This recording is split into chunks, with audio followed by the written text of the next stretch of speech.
ओम शांति 23/12/2024 प्रातः मुरली ओम शांति बापदादा मधुबन।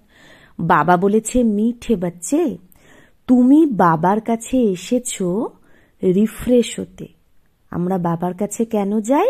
রিফ্রেশ হতে, বাবাকে মিলনে সে, বাবার সাথে মিললে ভক্তি মার্গের সব ক্লান্তি আমাদের দূর হয়ে যায়। তো বাবার কাছে আমরা সেই জন্যই যাই, রিফ্রেশ হতে, সব ভক্তি মার্গের ক্লান্তি দূর করতে। প্রশ্ন, তোমাদের বাচ্চাদের বাবা কোন বিধির দ্বারা রিফ্রেশ করে? তো আমাদের বাচ্চাদের বাবা কোন বিধির দ্বারা রিফ্রেশ করে? উত্তর 1, বাবা জ্ঞান শুনিয়ে শুনিয়ে তোমাদের রিফ্রেশ করে দেয়। 2, ইয়াদেও তোমরা বাচ্চারা রিফ্রেশ হয়ে যাও। বাস্তবে সত্যযুগ হলো সত্যিকারের বিশ্রামপুরী। সেখানে কোনো অপ্রাপ্ত বস্তু নেই, যাকে প্রাপ্ত করার জন্য তোমাদের পরিশ্রম করতে হয়। তো সত্যযুগকে বাবা আজকে কি বললো? সত্যিকারের বিশ্রামপুরী। কারণ সেখানে আমাদের কোনো কিছু পাওয়ার জন্য পরিশ্রম করতে হয় না, সব কিছু ওখানে আমাদের প্রাপ্তই থাকে। 3, শিব বাবার কোলে এলেই তোমরা বাচ্চারা বিশ্রাম পেয়ে যাও। সারা থাকান সমস্ত ক্লান্তি দূর হয়ে যায়। তাহলে কোন কোন ভাবে বাবা আমাদের রিফ্রেশ করে? জ্ঞান শুনিয়ে রিফ্রেশ করে, ইয়াদের দ্বারা আমরা রিফ্রেশ হই, সত্যযুগে আমরা রিফ্রেশ হয়ে যাই, কারণ বিশ্রাম পুরীটা। আর শিব বাবার কোলে এলেও আমাদের সব বাচ্চাদের বিশ্রাম আমরা পেয়ে যাই। ওম শান্তি। বাবা বসে বোঝায়, সাথে দাদাও বোঝে, কারণ বাবা এই দাদার দ্বারাই তো বসে বোঝায়। যেরকম তোমরা বোঝো সেরকম এই দাদা ব্রহ্মা বাবাও বোঝে। দাদাকে ভগবান বলা যায় না, এটা হলো ভগবানবাজ। বাবা কি বোঝায়?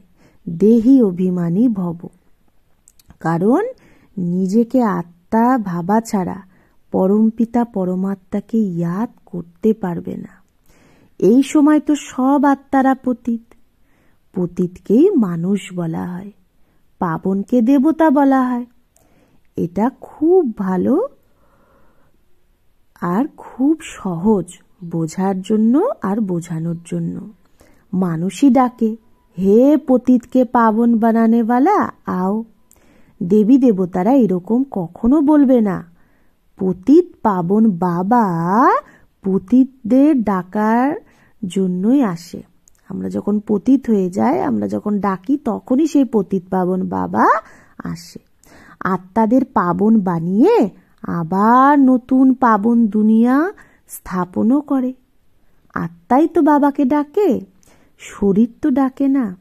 পারলৌকিক বাবা যে সদা পাবন, তাকেই সবাই ইয়াদ করে। এটা হলো পুরানো দুনিয়া। বাবা নতুন পাবন দুনিয়া বানায়। কেউ তো এরকমও আছে যে বলে, আমাদের তো এখানেই অপার সুখ, আমাদের এখানে ধন সম্পত্তি অনেক আছে। তারা ভাবে আমাদের জন্য এটাই স্বর্গ। তো সে যারা এরকমই ভাবে, তারা তোমাদের কথা কি করে মানবে? কলিযুগী দুনিয়াকে স্বর্গ ভাবা, এটা তো বেসমঝি। কত জর্জরীভূত অবস্থা হয়ে গেছে, তাও মানুষ বলে আমরা তো স্বর্গেই বসে আছি। বাচ্চারা যদি না বোঝায় কাউকে, তো বাবা বলে না, তুমি কি পাথর বুদ্ধি হয়ে গেছো, অন্যকে বোঝাতে পারো না? যখন নিজে পারস বুদ্ধি হবে না, তবে অন্যকে কি করে বানাবে? তাই বাবা বলছে, নিজে পারস বুদ্ধি হলে তবেই তো অন্যকে পারস বুদ্ধি বানাবে। পুরুষার্থ ভালো করে করা উচিত, এতে লজ্জার ব্যাপার নেই। কিন্তু মানুষের বুদ্ধিতে আধা কল্পের যে উল্টা মদ ভরা আছে, সেটা জলদি জলদি ভুলতেই পারে না। সে উল্টা মতই মাথার মধ্যে থেকে যায়। যতক্ষণ না বাবাকে যথার্থ রীতি চিনবে না, ততক্ষণ সেই শক্তিও আসবে না। বাবা বলে এই বেদ শাস্ত্র আদির দ্বারা মানুষ একটুও শুধরায় না, দিন প্রতিদিন আরোই বিগড়াতে থাকে, শতপ্রধান থেকে তমপ্রধানই বানায়। এটা কারো বুদ্ধিতে নেই যে আমরাই শতপ্রধান দেবী দেবতা ছিলাম আর কিভাবে আমরা নিচে নেমেছি, কারো একটুও কেউ জানে না। আর 84 জন্মের বদলে 84 লাখ জন্ম বলে দেয়। তাহলে কি করে জানবে? বাবা ছাড়া জ্ঞানের আলো দেওয়ানেওয়ালা কেউ নেই। সবাই একে অপরের পেছনে দৌড়ে দৌড়ে ধাক্কা খেতে থাকে। নিচে নামতে নামতে একদম মেঝেতে পড়ে গেছে, সব শক্তি শেষ হয়ে গেছে। বুদ্ধিতেও শক্তি নেই যে বাবাকে যথার্থ জানবে। বাবাই এসে সবার বুদ্ধির তালা খুলে দেয়। তো কত রিফ্রেশ হয়। বাবার কাছে বাচ্চারা রিফ্রেশ হতে আসে। ঘরে বিশ্রাম পাওয়া যায় না, তো বাবাকে মিলনে সে, বাবাকে পাওয়ার পরই ভক্তি মার্গের সব থাকান দূর হয়ে যায়। আবার সত্যযুগকেও বিশ্রামপুরী বলে। সেখানে তোমরা কত বিশ্রাম পাও, কারণ সেখানে কোনো অপ্রাপ্ত বস্তু নেই যার জন্য পরিশ্রম করতে হয়। এখানে বাবা রিফ্রেশও করে, তো এই দাদাও রিফ্রেশ করে। শিব বাবার কোলে আসলে কত বিশ্রাম পাও। বিশ্রাম মানেই শান্ত। মানুষও ক্লান্ত হয়ে বিশ্রামী হয়ে যায়, মানে যখন খুব ক্লান্ত হয়ে যায় তো বিশ্রাম নেয় না। কেউ কোথাও বিশ্রামের জন্য যায়, কিন্তু সেই বিশ্রামে তো কোনো রিফ্রেশমেন্ট নেই। এখানে তো বাবা তোমাদের কত জ্ঞান শুনিয়ে রিফ্রেশ করে। বাবার ইয়াদেও কত রিফ্রেশ হও, আর তমপ্রধান থেকে শতপ্রধানও হয়ে যাও। তো বাবার ইয়াদেও আমরা কত রিফ্রেশ হই। জ্ঞান শুনিয়েও বাবা আমাদের রিফ্রেশ করে, আবার বাবার ইয়াদ করলেও আমরা রিফ্রেশ হই আর শতপ্রধান হয়ে যাই। শতপ্রধান হওয়ার জন্যই তো এখানে বাবার কাছে আসো। বাবা বলে, মিঠে মিঠে বাচ্চা, বাবাকে ইয়াদ করো। বাবা বোঝায় সারা সৃষ্টিচক্র কি করে ঘোরে, সর্ব আত্মা বিশ্রাম কিভাবে আর কোথায় পায়। আমাদের বাচ্চাদের কি দায়িত্ব? সবাইকে বাবার পরিচয় দেওয়া। বাবা বলে, আমাকে ইয়াদ করো তো এই সম্পত্তির মালিক তোমরা হয়ে যাবে। বাবা এই সঙ্গম যুগে নতুন স্বর্গের দুনিয়া রচে, যেখানে তোমরা গিয়ে মালিক হও। তারপরে দাপর যুগ থেকে মায়া রাবণের দ্বারা তোমরা অভিশাপ পাও। তাই পবিত্রতা, সুখ, শান্তি, ধন আদি এগুলো সব শেষ হয়ে যায়। কিভাবে ধীরে ধীরে শেষ হয় সেটাও বাবা বোঝায়। দুঃখধামে কোনো বিশ্রাম থোড়েই হয়, সুখধামে বিশ্রামই বিশ্রাম। মানুষ ভক্তি করে, তো ভক্তি কত মানুষকে ক্লান্ত করে দেয়। জন্ম জন্মান্তর ভক্তির দ্বারা কত ক্লান্ত হয়ে যায়। কিভাবে একদম কাঙ্গাল হয়ে গেছো এটা তো বাবা বসেই বোঝায়। নতুন নতুনরা যখন আসে তো তাদের কত বোঝাতে হয়। প্রত্যেক কথায় মানুষ কত ভাবে আমার মধ্যে যেন জাদু না হয়ে যায় এদের কথার। আরে তোমরাই তো বলো ভগবান জাদুঘর। তো বাবা বলে, হ্যাঁ আমি বরাবর জাদুঘর, কিন্তু সেই জাদু না যার দ্বারা মানুষ ওই ভেড়া ছাগল হয়ে যায়। এটা বুদ্ধি দিয়ে বোঝা হয় যে ইয়ে তো জেসে রির মিশালে, এটা তো বুদ্ধি দিয়ে ভাবা হয় না। এ তো একদম ছাগলের মতো, ভেড়ার মতো এরকম। গায়নও আছে না, সূর্যমণ্ডলের সাথে এই সময় তো সবাই সব মানুষ রির বাকরি, ছাগল ভেড়া, এই কথা সারা এখানকারই এই সময়েরই গায়ন। কল্পের পিছারি কবি, কল্পের যে লাস্ট চলছে এখন সেটাও মানুষ বোঝে না। চণ্ডিকার কত বড় মেলা লাগে, সেটা কোন মেলা? বলে সে একটা দেবী ছিল, এরকম নাম তো সেখানে হয়ই না। সত্যযুগে কত ভালো সুন্দর নাম হয়। সত্যযুগী সম্প্রদায়কে শ্রেষ্ঠাচারী বলা হয়। কলিযুগী সম্প্রদায়কে তো কত ছিছি টাইটেল দেয়। এখনের মানুষকে শ্রেষ্ঠ বলা যায় না। দেবতাদের শ্রেষ্ঠ বলা হয়। গায়নও আছে, মানুষ থেকে দেবতাকে করত না লাগি বার। মানুষ থেকে দেবতা, দেবতা থেকে মানুষ কিভাবে হয় এই রহস্য বাবাই তোমাদের বোঝায়। তাহলে সত্যযুগকে ডিটি ওয়ার্ল্ড আর এইকে হিউম্যান ওয়ার্ল্ড বলে। দিনকে আলো, রাতকে অন্ধকার বলা হয়। জ্ঞান হলো সোজরা আলো, ভক্তি হলো অন্ধকার। অজ্ঞান নিদ্রা বলা হয় না। তোমরাও বোঝো, আগে আমরা কিচ্ছু জানতাম না, তো নেতি নেতি বলতাম, অর্থাৎ আমরা জানি না। এখন তোমরা বোঝো, আমরাই তো প্রথমে নাস্তিক ছিলাম, দেহদের বাবাকেই জানতাম না। তো বাবা তো আসলি মানে আসল অবিনাশী বাবা, তাকে সর্ব আত্মার বাবা বলা হয়। তোমরা বাচ্চারা জানো, এখন আমরা সেই বেহদের বাবার হয়েছি। বাবা বাচ্চাদের গুপ্ত জ্ঞান দেয়। এই জ্ঞান মানুষের কাছে কোথাও পাবে না। আত্মাও গুপ্ত, আর গুপ্ত জ্ঞান আত্মা ধারণ করে, জ্ঞানটাও গুপ্ত। আত্মাই মুখ দ্বারা জ্ঞান শোনায়, আত্মাই গুপ্ত বাপকে গুপ্ত ইয়াদ করে। বাবা বলে, বাচ্চা দেহ অভিমানী হইও না। দেহ অভিমানের দ্বারা আত্মার সমস্ত শক্তি শেষ হয়ে যায়। আত্ম অভিমানী হলে আত্মার মধ্যে শক্তি জমা হয়। বাবা বলে, ড্রামার রহস্যকে ভালোভাবে বুঝে চলতে হবে। এই অবিনাশী ড্রামার রহস্যকে যে ভালোভাবে জানে সে সদা হর্ষিত থাকে। এই সময় মানুষ উপরে যাওয়ার কত চেষ্টা করে, ভাবে উপরে দুনিয়া আছে। শাস্ত্রে শুনে রেখেছে না উপরে দুনিয়া আছে, তাই ভাবে ওখানে গিয়ে দেখি। সেখানে দুনিয়া সংসার বসানোর চেষ্টা করে। দুনিয়া তো অনেক মানুষ তৈরি করেছে। ভারতে শুধু এক আদি সনাতন দেবী দেবতা ধর্মই ছিল, আর কোনো খণ্ড আদি ছিল না। তো তাও কত ধর্ম স্থাপন করেছে। তোমরা বিচার করো, ভারতের কত অল্প টুকরা, অল্প জায়গায় দেবতারা থাকতো। যমুনার কিনারাই পরিস্থান ছিল, যেখানে এই লক্ষ্মীনারায়ণ রাজ্য করত। কত সুন্দর শোভায়মান শতপ্রধান দুনিয়া ছিল, ন্যাচারাল বিউটি ছিল।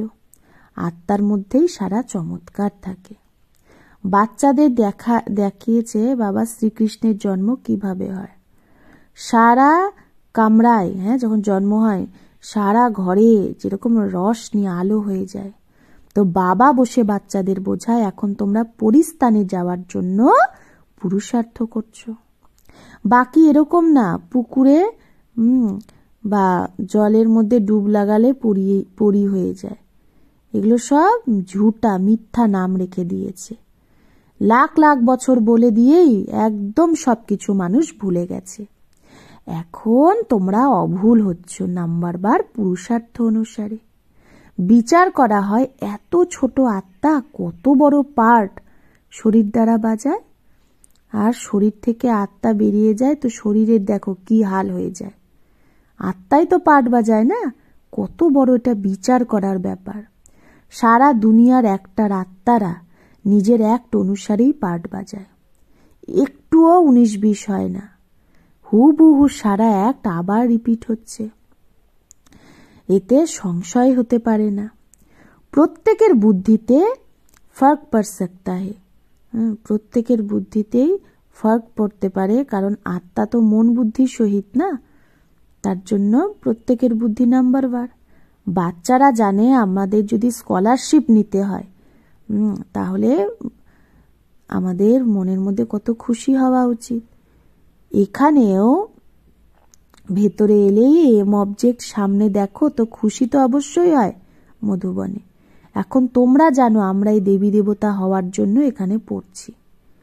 এরকম কোনো স্কুল নেই যেখানে পরের জন্মের এম অবজেক্ট দেখা যায়। এটাই একমাত্র স্কুল যেখানে পরের জন্মের এম অবজেক্ট আমরা দেখতে পাই। তোমরা দেখো যে আমরা লক্ষ্মীনারায়ণের মতো হচ্ছি। এখন আমরা সঙ্গম যুগে আছি, যারা ভবিষ্যতে এই লক্ষ্মীনারায়ণ হওয়ার জন্য এই পড়াটা এখন পড়ছি।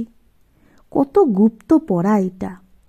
এম অবজেক্টকে দেখে কত খুশি হওয়া উচিত। খুশির পারাবার নেই।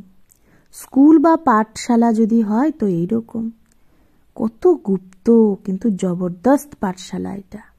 যত বড় পড়া ততই ফেসিলিটিও থাকে, কিন্তু এখানে তোমরা কি পট পর ব্যাট পড়তে হো।